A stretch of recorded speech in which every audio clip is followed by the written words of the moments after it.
Sejam bem-vindos, membros da academia. Hoje a gente tem até uma música de fundo aqui para dar uma descansada enquanto a gente vai tratar do tema polêmico, trabalhoso, que, olha, dá muita dor de cabeça falar sobre Sola Escritura em 2022. Deixa eu diminuir um pouco o som aqui.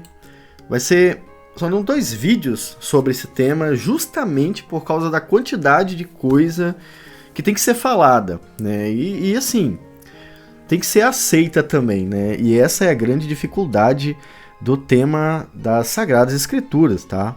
Pouca gente aceitando aquilo que eles falam que creem, né? Essa noite no Facebook, né, eu postei uma frase onde eu falo sobre a dança na igreja. Eu falei o seguinte, olha, se você está numa igreja onde as pessoas dançam na hora do louvor, saia dessa igreja, porque isso não é uma igreja de verdade. E aí veio um monte de gente, né, chorando, mas eu fui na África e eu vi a dança deles e é bíblica sim. Cara, como assim? Só porque você viu é bíblico, né? E ele não usou Bíblia para falar sobre isso. E é um cara que fala que é reformado, né? Eu até falei com ele, olha, você deve ser católico, porque é o católico que faz isso, né? Aí ele falou, não, eu sou crente reformado. Não é. Isso é coisa de católico, ou, sei lá, de pentecostal, neopentecostal, mas não é coisa de protestante, de qualquer forma, né? E, cara, é muito difícil falar desse tema com as pessoas hoje em dia, justamente porque o que elas sentem, às vezes, fala mais alto do que o que a Bíblia ensina, a ponto de abandonar o sola escritura e ficar com o sola opinião, como eu disse diversas vezes, né? Então, mas é um tema importante de tratar, principalmente aqui, para a gente bater um papo sobre teologia sistemática, falando sobre isso, né? Sobre o que está acontecendo hoje em dia e olha, o que vai acontecer daqui para frente. Eu vou lembrar vocês de que essa série toda tá levando esse sumário aqui em consideração, tá? Tá usando isso aqui como base, tá bom? Só que trazendo questões contemporâneas, né? Berkhof escreveu isso aqui no século XX, ele morreu no século XX e agora nós temos mais alguns problemas para inserir dentro de cada ponto que ele está falando ali.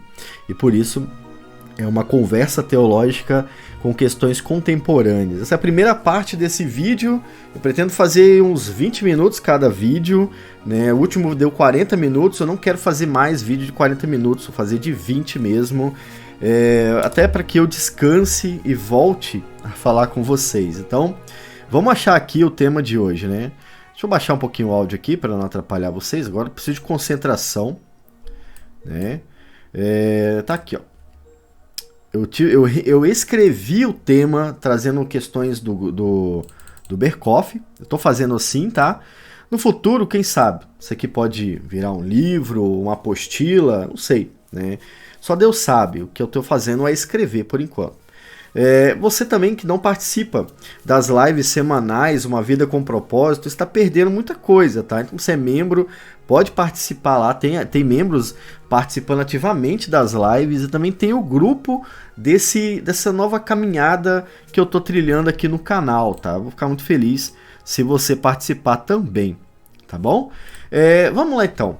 Com o estudo das Sagradas Escrituras, nós vamos entender como Deus se revela. A gente falou no vídeo passado sobre revelação geral e revelação especial. Agora a gente vai falar sobre como Deus se revela em nossos dias. As provas de que a Bíblia é a palavra de Deus e não o que você acha. E os meios pelos quais o Espírito Santo inspirou os escritores. Então, ó, tem um erro aqui. Os meios pelo qual mesmo o Espírito Santo inspirou os escritores. Se estiver errado também, depois a gente corrige, né? Vamos focar aqui. Quando a gente fala sobre a revelação e as escrituras, a gente está falando sobre a maneira de Deus trazer a verdade dele, tá? E aí eu tenho aqui o texto de 1 Coríntios 2, pela Bíblia CF, que diz o seguinte: as quais também falamos, né? Que Paulo falava e os apóstolos pregavam, não com palavras que a sabedoria humana ensina, mas com as que o Espírito Santo ensina. Paulo está falando que aquilo que os apóstolos ensinavam E os discípulos também, de certa forma, os discípulos mais chegados a Jesus, né, aqueles que ouviram Jesus, estas palavras, elas não eram criadas com sabedoria humana, como eram feitos os religiosos da época, como acontecia com os judeus, né? Os fariseus, os mestres da lei. Os mestres da lei e os fariseus não eram inspirados pelo Espírito Santo. Tá? O Espírito Santo não estava dentro deles, orientando o que eles iam falar. Então por isso que Paulo fala, olha, estas palavras, as quais também falamos, não com palavras de sabedoria humana, né, que a sabedoria humana ensina, como havia naquela época, mas com as que o Espírito Santo ensina. Ou seja, a palavra de Deus reflete aquilo que o Espírito Santo ensina. Não aquilo que Paulo ensina exatamente, como a gente fala, às vezes a gente fala o ensino de Paulo, o ensino de Jesus, não. O ensino de Deus, o ensino do Espírito Santo mesmo, né? Comparando as coisas espirituais com as... Aqui eu acho que as não espirituais com as não espirituais. Eu errei aqui. Vamos pegar aqui rapidinho para me corrigir, que esses erros assim, se eu não corrigir na hora... Aliás, eu copiei esse texto aqui, comparando as coisas espirituais com as espirituais. Eu copiei do site da Trinitariana, né? Mas vamos dar uma olhada aqui em 1 Coríntios, né? É porque eu não tive tempo de fazer exegese completa do texto. Então, eu acabei de escrever esse estudo e o estudo de quinta-feira que vem. E aí eu pensei, vou falar agora, né? Então, versículo 13 do capítulo 2. As quais também falamos, não com palavras de sabedoria humana ensina, mas com as que o Espírito Santo ensina, comparando as coisas espirituais com as espirituais. Né? Comparando, então, as coisas que acontecem com aquilo que é ensinado, talvez. Seja essa a questão. Ora, o homem natural não compreende as coisas do Espírito Santo. Lembra que eu falei que a revelação geral não pode iluminar a alma do ser humano? Por quê? O homem natural não entende as coisas do Espírito Santo. É por isso que a revelação geral não pode salvar o homem, né? É por isso que não pode. O Paulo está falando a mesma coisa. Porque estas coisas lhe parecem loucura, a história da redenção e tudo mais. E não pode entendê-las, porque elas se discernem espiritualmente. Então, esse é o texto mais forte a respeito de como é a revelação especial e a relação entre ela e o homem natural e o homem espiritual, nesse caso é o homem que foi convertido e tudo mais, né? O termo revelação especial pode ser aplicado em mais de um sentido. Podemos afirmar que Deus se revela de maneira especial sempre que ele se revela ao homem, apontando seus atributos, o livramento do mal e determinando a sua vontade. Essa é uma maneira especial de Deus se revelar a nós, né? Só que isso pode abrir brecha para um monte de problema. Por isso que a gente não fala tanto dessas maneiras aqui. Só que hoje Deus se revela especialmente pela sua palavra, tá? Até as coisas que vocês percebem no dia a dia, por exemplo, eu fui livrado de alguma enfermidade, ou fui livrado de um mal, ou eu aprendi alguma coisa. Tudo isso você só sabe que é uma revelação da parte de Deus porque em algum momento da sua vida você leu na Bíblia que Deus faz isso, entende? É por isso que esta é uma maneira de Deus se revelar especialmente. Agora, quando você acha que Deus se revela naquilo que a Bíblia não ensina ou contrário ao que a Bíblia ensina, aí você está falando errado. Não é Deus se revelando, é a sua percepção, a sua opinião, né? Até porque quando a gente vai falar sobre a dança, o rapaz falou que ele viu e ele achou que aquilo é de Deus mesmo, só por causa do que ele viu, não porque Deus ensina na Bíblia. Esta percepção, ela é errônea. O que aconteceu provavelmente? O cara ficou emocionado na dança, e eu já fiquei emocionado também assistindo um balé, por exemplo, fui fotografar o balé, em certo momento foi emocionante, mas aquilo não era uma manifestação do Espírito Santo, não, era uma dança, né? E nós somos emotivos demais, então é fácil se emocionar com as coisas. Eu não posso dizer que aquilo é uma revelação de Deus porque me emocionou. Eu tenho que dizer que este acontecimento é uma revelação especial de Deus porque a Bíblia fala que Deus faz aquilo. Então, por exemplo, a cura da minha filha foi muito emocionante. Eu aprendi sobre Deus na cura, entende? Mas por quê? Porque a Bíblia fala que Deus cura pessoas, entende? Então, é assim que a gente tem que julgar, não da maneira como estão fazendo hoje em dia, tá? Então, revelação especial pode ser aplicada a mais de um sentido dentro daquilo que a Bíblia ensina sobre o que está acontecendo. E dentro do contexto também, porque senão você vai começar a ter sonho e vai achar que é revelação especial. Deus não faz mais assim. Você vai ver um anjo branco na sua frente, como aconteceu lá nos Mormons, ele vai falar para você fazer coisas que Deus fala para não fazer, você, como ficou emocionado, vai achar que foi Deus que mandou fazer. E aí você vai fazer errado, entende? Então, não dá para julgar sem considerar o contexto, né? Nosso contexto atual. Deus se revela pelas Escrituras, tá bom? Isso não significa que apenas abrindo a Bíblia teremos acesso à totalidade de informações úteis sobre o nosso crescimento. Por quê? Você pode pensar o seguinte, já que a revelação especial acontece exclusivamente pelas Escrituras, se eu mandar alguém abrir a Bíblia e ler, ele vai ter revelação especial e ele vai ser salvo por isso. Talvez sim, mas talvez não. Não é o fato de abrir a Bíblia e ler o texto que faz com que você seja automaticamente transformado em relação à sua vida, em relação à sua alma. Não. Se você abrir o texto de Provérbios, você vai ser edificado pela sabedoria que tem no texto. Beleza? Isso é real. Provérbios é muito inteligente, é muito sábio naquilo que fala e instrui muito a sua vida, mas ele por si só não salva a sua alma, entende? É preciso que o Espírito Santo faça a aplicação do texto para que você tenha a revelação especial. Não de forma gnóstica, tá? Mas da maneira como Deus age no ser humano. Os gnósticos pensam diferente. Vou falar no segundo vídeo sobre esse tema, tá? Embora o fruto da reflexão possa ser considerado santo, o que é o fruto da reflexão? É você ler a Bíblia e pensar no que leu. O fruto da sua reflexão pode gerar um livro, pode gerar esse estudo, pode gerar outras coisas.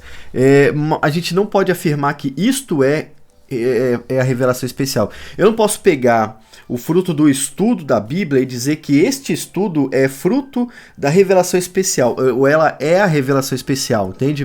Eu posso dizer que eu escrevi isso inspirado por Deus. Eu posso escrever que eu escrevi isso com base na revelação de Deus. Quem foi especialmente revelado foram os escritores. E eu estou demonstrando o fruto disso, entende? Tô só fechando brecha. É isso que eu estou fazendo hoje, né? Agora, constantemente, os líderes criam novas revelações, a fim de ser reverenciados e até adorados pelos demais irmãos. Isso acontece. Percebe como o coração do homem anseia por ser adorado também? Isso faz parte do pecado em nós, tá? Porém, só porque alguém disse que isso foi uma revelação, não significa que foi do Espírito Santo, tá? Na verdade, não foi mesmo, né? Não é incentivado por Deus fazer isso em lugar nenhum. Quando alguém faz isso, ele está pecando contra a palavra. Não é Deus quem te revela uma verdade, como se você fosse o profeta, como se fosse Moisés. Não. O que Deus faz você entender é fruto da sua reflexão das Sagradas Escrituras. É assim que tem que ser dito. Agora, geralmente quem fala que teve uma visão, uma revelação, quer no fundo, ser reverenciado como um profeta. Ele só quer ser adorado. É isso, tá? A revelação especial de Deus está nas Escrituras Sagradas e na aplicação que o Espírito Santo faz dela em nós, tá? É isso que a gente fala sobre revelação e Escritura. Beleza? O mundo, por exemplo, é de Deus, mas o mundo está escuro. Você não anda pela sua própria luz. Não é você que clareia o seu caminho, não. A Bíblia fala, olha, a luz veio ao mundo. Jesus é a luz, né? Então, é por ele que caminhamos. Ou seja, não é pela sua opinião, não é pela sua revelação, mas é pela revelação especial de Deus, que é a palavra de Deus, a Bíblia Sagrada. Entende? É assim que acontece. Muita gente não vai gostar do que eu estou falando, mas é assim que acontece, tá bom? Não adianta chorar, não adianta se lamentar. Agora, provas bíblicas da inspiração da Escritura. Isso aqui, daqui para frente, você vai perceber que o ateísmo religioso atual, ele ataca justamente esses pontos aqui.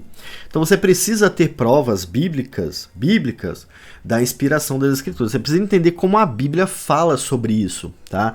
E como vai ser só uma conversa, a gente não vai ler todos os textos, né? Tem 6 minutos para passar por esse ponto aqui. A gente vai ler um pouco do Berkhof e depois tratar as questões pertinentes aqui. Depois eu vou falar sobre a natureza e sobre outro tema ali. O texto de Isaías 8 diz o seguinte, lá no versículo 1. Disse-me também o Senhor, toma um rolo, um grande rolo, e escreve nele com caneta de homem.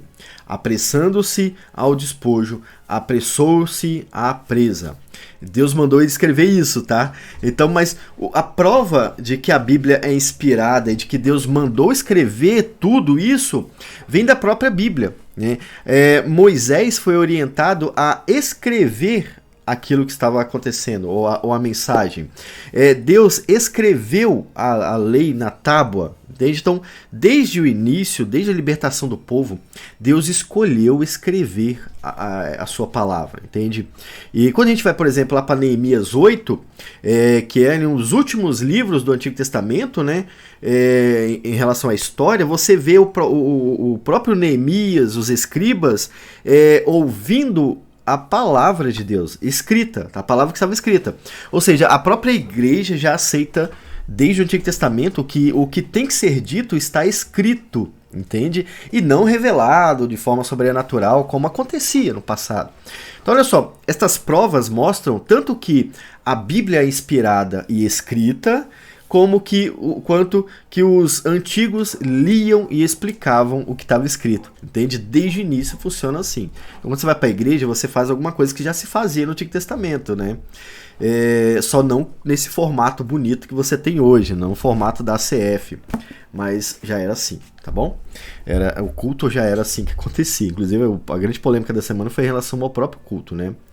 Para finalizar esse ponto, Berkhof escreve o seguinte, a doutrina da inspiração da Bíblia não é uma invenção humana, mas está fundada na própria Bíblia. Os autores do Antigo Testamento foram instruídos por Deus a escrever o que lhes ordenara, como eu mencionei. Os profetas tinham a consciência de ser portadores da palavra de Deus e por esse motivo introduziam suas mensagens com essas palavras. Assim diz o Senhor, ou e veio a minha palavra do Senhor, né? Cadê?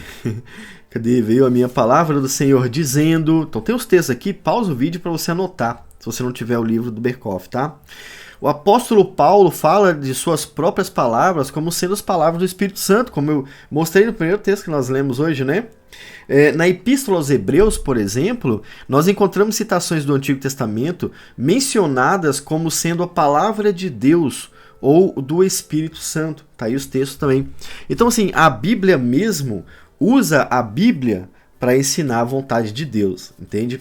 E não é como muita gente pensa, né? Muita gente acha que o culto no Antigo Testamento, acha assim, sem pensar no que está pensando, né? Mas acha assim, o culto era uma pessoa que ficava profetizando o tempo todo, sabe? Então o profeta Isaías, ele era um pastor, na verdade. Ele ia lá e pregava. Não, é importante a gente entender a perspectiva bíblica sobre esta questão. O que acontece com os profetas do Antigo Testamento é que Deus mandava uma mensagem para ele pregar nas ruas contra o povo, entende? E é isso que os profetas faziam. Isso não acontecia num culto, como vocês pensam.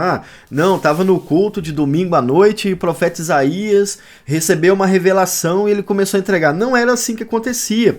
O povo naquela época estava vivendo em apostasia e Deus chamava algumas pessoas específicas para fazer com que eles levassem a sua palavra de exortação, a sua palavra de arrependimento, entende? Não era como acontece hoje nos cultos, né? É verdade, eles tentam imitar isso na igreja hoje e não conseguem. É só quando a gente lê a Bíblia e explica a Bíblia é que a gente está entendendo, está imitando de verdade tanto o culto no primeiro século quanto o culto antes da vinda de Jesus. E é assim que funcionava, tá? E é assim que tem que funcionar.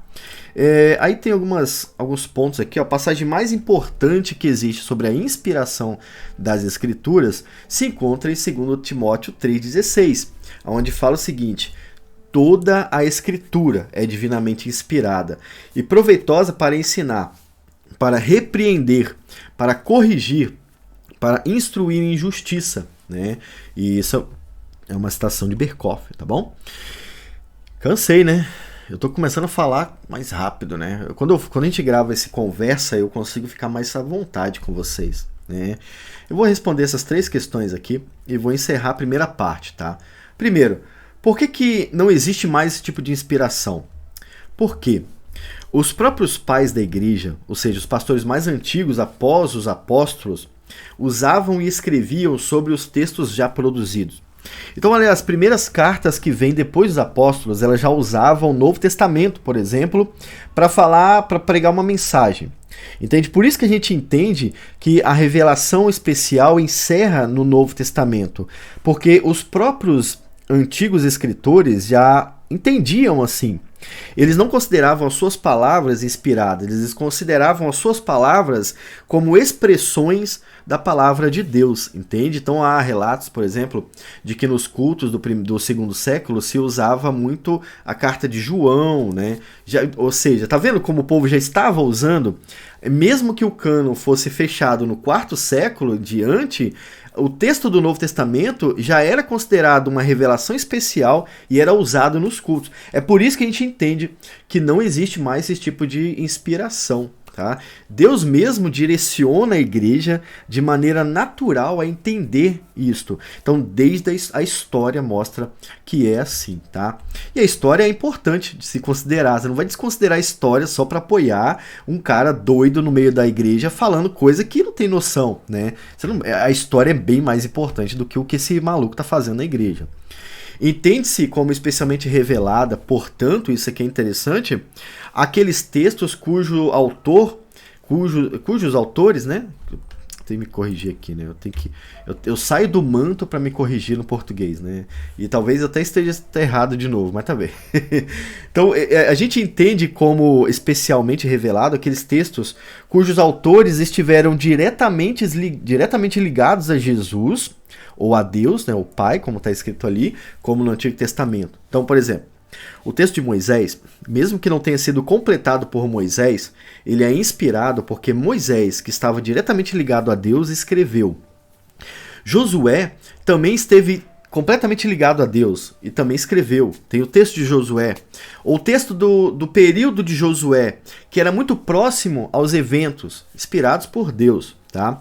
Salmo, Davi, né, Salomão, os profetas, esses caras não eram pessoas comuns que no meio da igreja começavam a falar, não, Deus é que levantava eles para isso, entende? E todo mundo sabia que Deus tinha levantado eles para isso, não era o desconhecido do seu bairro, que não sabe de nada de teologia, que foi levantado, não, era o cara que Deus queria usar. Tá? Aí quando você vai para o Novo Testamento, você vê os apóstolos ensinando o que é chamado no Novo Testamento de doutrina dos apóstolos, que era o ensino direto de Jesus, entende? Lá em Lucas 24, vocês precisam estudar Lucas 24 para entender isso. Vocês vão ver Jesus abrindo a mente deles para compreender as Escrituras. Ou seja, no Novo Testamento, até Jesus fazer isso, ninguém basicamente sabia o que ia acontecer de acordo com a Torá. Eles liam a Bíblia, mas não sabiam, os apóstolos não sabiam. Se Jesus não revelasse isso para eles, eles nunca iriam ensinar nada, tá? Então é importante esse desdobramento da história, porque a partir dos apóstolos que é ensinado o Antigo Testamento do jeito certo. Quando Jesus nasce, ninguém ensinava do jeito certo, ninguém, irmãos. Algumas pessoas aqui esperavam Jesus vir, né? Essas pessoas sabiam direito o Antigo Testamento, agora o restante não. É Jesus quem revela o Antigo Testamento até para os apóstolos. Entende? Então, estas pessoas aqui escrevem inspiradas por Deus, tá? Agora, outros livros não são inspirados por Deus, por não serem ligados diretamente a Deus, pela revelação ou pelos eventos, ou por conter texto que não tem nada a ver com Deus, como por exemplo o livro de Enoque. O livro de Enoque é um livro que tem muita coisa religiosa, mas nada do que está lá reflete a palavra de Deus. Então por isso não é considerado a palavra de Deus, nem revelado, inspirado por Deus, entende? O livro de Enoque é um livro criado com base no judaísmo, mas sem a inspiração de Deus. É isso que acontece, né? E é por isso que ele não está no cânon das escrituras que você usa em casa. Ainda como prova de toda a inspiração, os textos que temos na Bíblia Sagrada, isso aqui é muito importante, isso aqui mudou um pouco a minha teologia, tá? Quando eu entendi isso, eu aprendi teologia, tá? Os textos que temos na Bíblia Sagrada contêm uma especial interligação. O que eu falo como interligação? É a maneira como Gênesis conversa com Apocalipse. A maneira como Apocalipse conversa com Mateus, que conversa com os profetas e que conversa com Gênesis. Entende? A Bíblia ela é interligada. É por isso que quando aparece um texto novo, que é diferente do que já foi revelado, a gente automaticamente rejeita. O Espírito Santo não pode discordar de si mesmo. Ele é perfeito, ele é completamente sábio, ele é completamente sábio, né? E por isso não pode ser que ele erre ou que ele mude de opinião, entende? Então quando um texto aparece com uma doutrina diferente, mesmo que você acredite que seja revelado, não é revelado por Deus, tá? O elemento sobrenatural, nesse caso, também tem que ser considerado. Não é só na hora de inspirar, é na hora de escolher o cânon, também aqueles homens foram guiados por Deus para escolher o que iria entrar aqui. De fato, né, que eles tiveram que ler tudo, estudar tudo com muita calma, e Deus ia guiando eles para fazer isso, e até chegar no cânon perfeito, que é o que nós temos hoje no cristianismo, tá? Aí a gente tem aqui a seguinte conclusão para encerrar o vídeo. Passei 6 minutos, tá bom, né? Escrever algo inspirado pelo Espírito Santo, como a Bíblia foi, é diferente de produzir textos com base na reflexão teológica da Bíblia Sagrada. Entende? A gente precisa entender isso. E a sua opinião não é revelada por Deus. Agora, o texto lido é revelado por Deus. Se a sua opinião não se alinha ao que foi escrito, é você que está errado, não é a Bíblia não. Tá? É você que tem que se corrigir. Fique com Deus e bom próximo vídeo, né? Daqui a pouco vai surgir aqui o próximo vídeo para vocês. E tchau.